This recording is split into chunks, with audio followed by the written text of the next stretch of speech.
উড়িষ্যার পুরীতে দাঁড়িয়ে আছে এক অলৌকিক শক্তির কেন্দ্র, শ্রী জগন্নাথ মন্দির। কিন্তু জানেন কি, এই মন্দিরের পেছনে লুকিয়ে আছে এক রহস্যময় গল্প। অনেক কাল আগে উড়িষ্যার পুরী নগরীর নীলাচল পর্বতে এক অলৌকিক শক্তির বাস ছিল। সেই শক্তি ছিলেন স্বয়ং ভগবান শ্রীকৃষ্ণের এক বিশেষ রূপ, জগন্নাথ।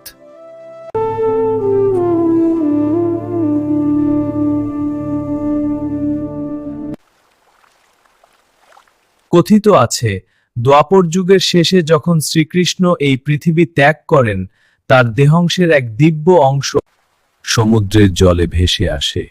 সেই পবিত্র কাঠকে বলা হয় দারু ব্রাহ্ম। মালবার রাজা ইন্দ্রদ্যুম্ন ছিলেন পরম বিষ্ণু ভক্ত। এক রাতে তিনি স্বপ্নে দেখলেন নীলাচলে বিরাজ করছেন স্বয়ং ভগবান। স্বপ্ন ভেঙে যাওয়ার পর তিনি সিদ্ধান্ত নিলেন সেই দেবতাকে খুঁজে বের করতেই হবে। সমুদ্র তীরে ভেসে আসে এক অলৌকিক কাঠের গুঁড়ি,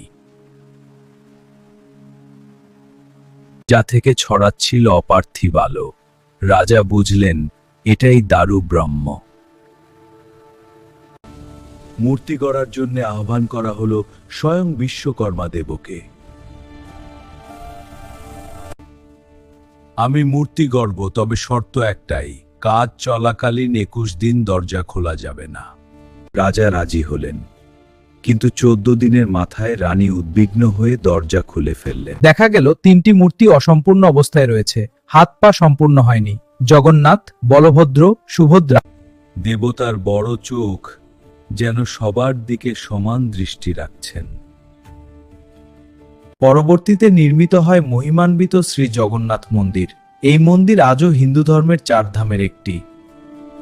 এখানে প্রতিদিন হাজার হাজার ভক্ত দর্শনে আসেন। মন্দিরের রান্নাঘর পৃথিবীর অন্যতম বৃহৎ,